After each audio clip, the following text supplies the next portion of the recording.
रेणुका की शादी कुछ ही दिनों पहले शास्त्री नगर में हुई थी। रेणुका बहुत ही आलसी लड़की थी। वो दिन भर बेड पर सोती रहती या फिर मैगजीन पढ़ती रहती और घर के काम भी धीरे धीरे ही करती। एक दिन उसकी सास उसके पास आती है। बहू, आज बेसन का चिला बना दे, बड़ा मन कर रहा है।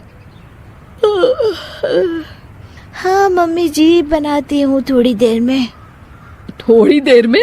अरे थोड़ी देर में तो रात के खाने का वक्त हो जाएगा बहू। अच्छा मम्मी जी, तो फिर आप रात का खाना ही खा लीजिएगा ना। हे भगवान, कैसी आलसी बहू मिली है मुझे, हर काम को बस टालती ही रहती है।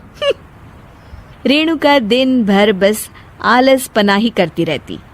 एक बार रात के खाने पर सब बैठे हैं तो रेणुका का पति कहता है, अरे ये क्या, आज फिर से करेला?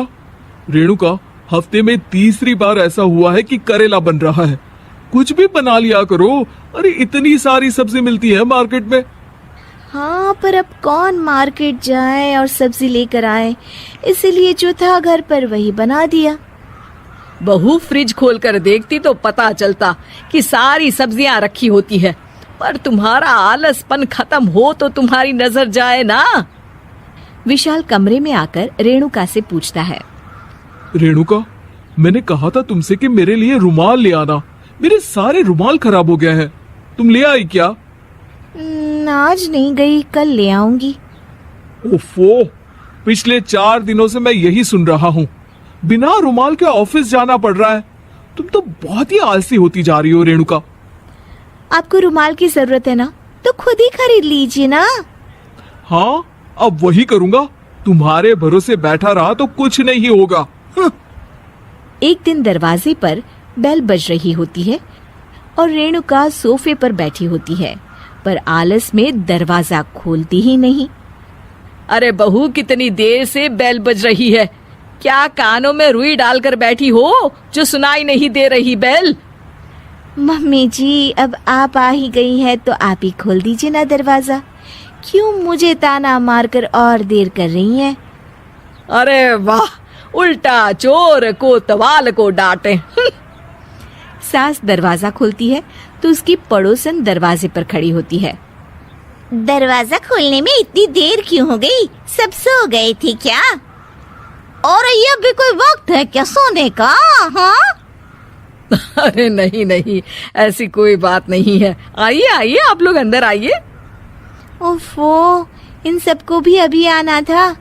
अब मम्मी जी लगा देंगी मेरी ड्यूटी किचन में। बहू पकोड़े तल दे, बहू चाय बना दे। अरे बहू, सो गई क्या? कब से आवाज दे रही हूँ, जा चाय बना कर लिया। हाँ मम्मी जी, अभी जाती हूँ थोड़ी देर में। सास रेणुका को आंख दिखाती है। मतलब थोड़ी ही देर लगेगी चाय बनाने में, अभी ले आती हूँ, बस झटपट।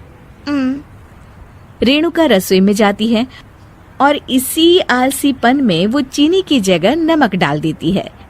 जैसे ही सब चाय का घूंट भरते हैं, चाय थूक देते हैं। थू थू थू थू, ये कैसी चाय बनाई है तूने रेणुका? इसमें तो सारा नमक भरा है। हाँ, और ये पकोड़े, इसमें इतनी मिर्च है कि मेरी तो हालत ही खराब हो गई खाकर। और रेणु जी, आपकी खातिरदारी में पहले तो कभी कोई कमी नहीं रहती थी, पर जब से आपकी ये बहू आई है ना, मामला कुछ गड़बड़ा सा गया है।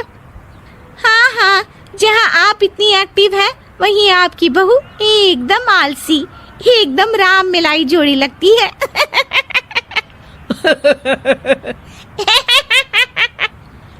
अच्छा जी, चलते हैं अब।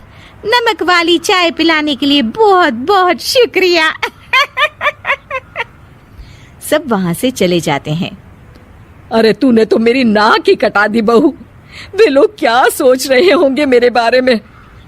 मम्मी जी, मैंने तो शक्कर ही डाली थी, पता नहीं नमक कैसे बन गई शक्कर। शक्कर नमक नहीं बना बहू रानी, तुम्हारा ये जो आलसपना है ना, ये उसी का नतीजा है। सॉरी मम्मी जी, अब मैं ये आलसपन छोड़कर सारे काम अच्छे से मन लगाकर करूंगी।